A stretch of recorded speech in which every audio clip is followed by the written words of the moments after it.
মনোবীক্ষণ polyclinic, চিকিৎসার জগতে এক দশক। এখন এখানে সব বিষয়ে ডাক্তারবাবু একসাথে তলায়।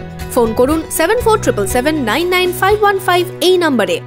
মুর্শিদাবাদে বর্তমানে বিদ্যুতের বিল প্রায় 165 কোটি টাকা। বকেয়া বিল নিয়ে সচেতন হয়েছেন গ্রাহকরা। বহরমপুরে দাবি করলেন বিদ্যুৎ দপ্তরের আধিকারিকরা। Laptop, desktop, CCTV, printer, AC, HP, Dell, Canon, CP Plus, Hikvision ইত্যাদির অথরাইজড ডিলার টেলটা কম্পিউটার, খাগড়া, বহরমপুর। আমাদের এইচপি শোরুম এখন রানীবাগানে। এবছর তীব্র দাবদাহে পুড়েছে মুর্শিদাবাদ জেলা। পাল্লা দিয়ে বেড়েছে বিদ্যুতের খরচ। এর জেরে কোথাও ঘন্টার পর ঘন্টা লো ভোল্টেজ তো কোথাও লোডশেডিং। সাগরপাড়া থেকে হরিহরপাড়া বারবার সামনে আসছে গ্রামের মানুষের বিক্ষোভ সামাল দিতে ময়দানে বিদ্যুৎ দপ্তরের কর্তারা। গ্রাহকরা অনেকেই সচেতন হয়েছেন বিল নিয়ে। তবে এই মুহূর্তে কোটি কোটি টাকা বিল বকেয়া রয়েছে মুর্শিদাবাদে। আমাদের বিদ্যুতের এমনি বিল কনজিউমাররা কিন্তু আগের থেকে অনেকটাই সচেতন হয়েছে, অনেকটাই বিল কিন্তু আমরা পাচ্ছি।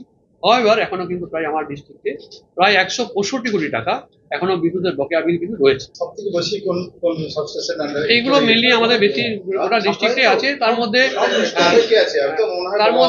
কান্দি এরিয়াটা, কান্দি বড়ুয়া একটু বেশি। গ্রাহকরা বিদ্যুতের বিল নিয়ে সচেতন হওয়ায় খুশি বিদ্যুৎ দপ্তরের আধিকারিকরা।